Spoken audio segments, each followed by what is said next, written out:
I was honored to be in Gaza. I stayed there for 16 days and I came back last week.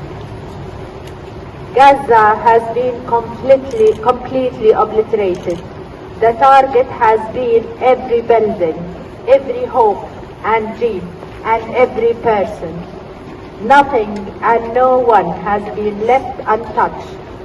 I haven't met anyone who didn't lose a first-degree relative. I have seen lots of children with amputations in the streets and in the hospitals. The sheer enormity of this leaves you breathless, speechless, and stunned. It makes you wonder what has happened to humanity. It made me wonder how the ethno-supremacist state of Israel intend on stealing everything, including land, allowed to continue doing it. And yet, the destruction is just one facet of this evil. Al-Shifa Hospital and every other hospital there has zero resources. It's a daily battle to get a hold of basics like bed linen in the hospital, medication. Forget about dressing, because dressing wasn't allowed in Gaza even before this war and for the past 20 years. Forget about infection, because there is no infection measure whatsoever in theaters. People there are trying to stand up, but there is no resources, and manpower has been badly affected, as maybe all of you are aware. The healthcare workers were one of the targets of this genocide.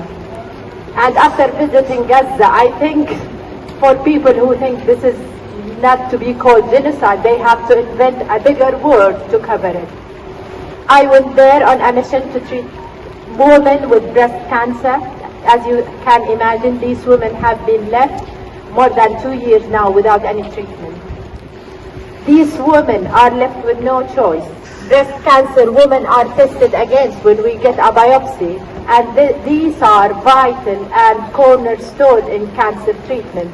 These kits are not allowed in Gaza, so women get a flat rate chemotherapy for every single cancer, and this is unheard of in literature at all.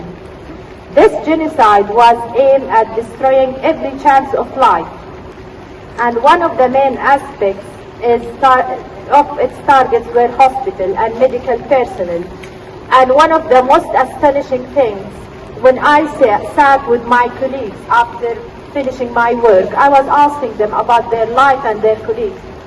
None of them didn't lose like a close family member, a son, a daughter, or a close colleague.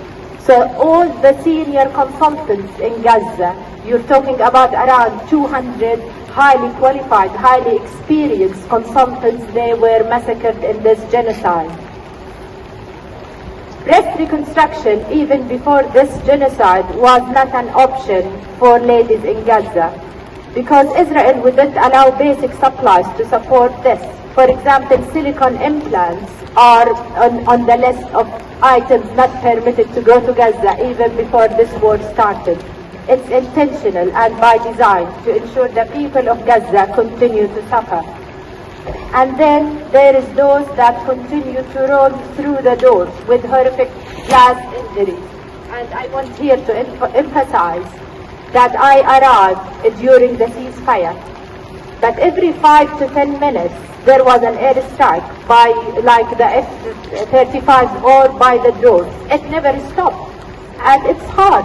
But when after a couple of days, when the little kids, when they hear the bombardment and I jump, they go, "Oh, calm down, doctor.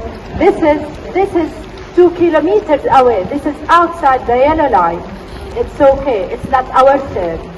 Every night, despite the so-called ceasefire, just like every other night, the drones continue to hover above and the bombs continue to fall. There is a little sleep and no rest for the people of Gaza. I have managed to be there with the people, seen them, hugged them, tried to operate on as many ladies as I could, had lots of conversation with these people. They told me what they have gone through. loss, devastation, malnutrition, lack of ceiling above their heads, and the struggles and hurdles they have to go through every minute of their day to keep themselves and their loved one alive. I've seen the little kids and their moms running every morning to fill in drinking water from the water van. I've seen the little child carrying buckets of water and water cans heavier than what they weigh.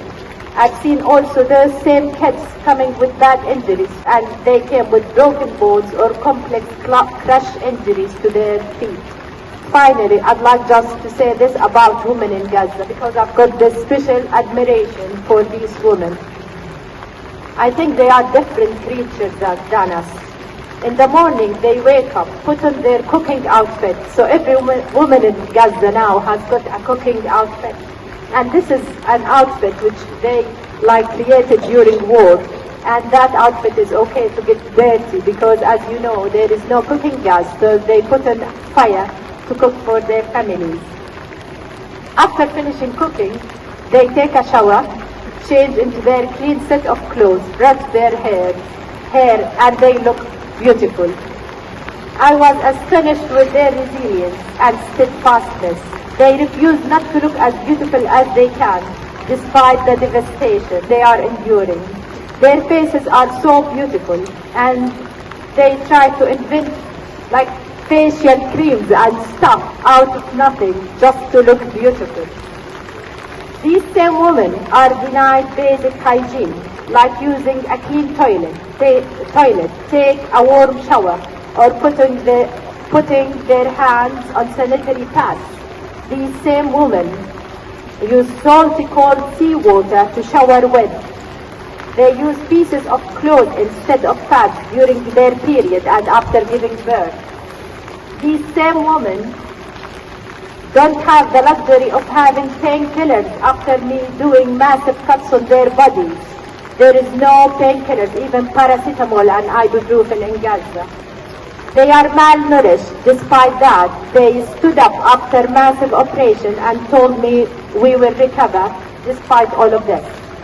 And they did, thankfully. They don't have the luxury to mourn their killed children, especially in front of this blind and deaf world. Remembrance, Lubna, a nurse I met in Al-Shifa hospital, who I worked with during my mission, she seen me crying the first day at work in Gaza. She said, "Why you're crying?"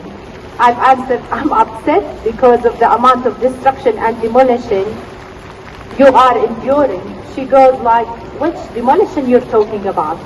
I was like, "Look around you." She says, "There is nothing." Because I look at the sky, they ruined our lives. They destructed everything, but they can't ruin our sky. So I always look up to the sky and don't see their destruction. Finally, I'd like to say, after meeting these people in Gaza, all of this world is occupied except Palestine is free.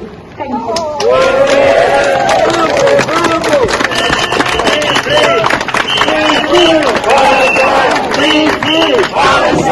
We have to thank, once again, Noor for coming.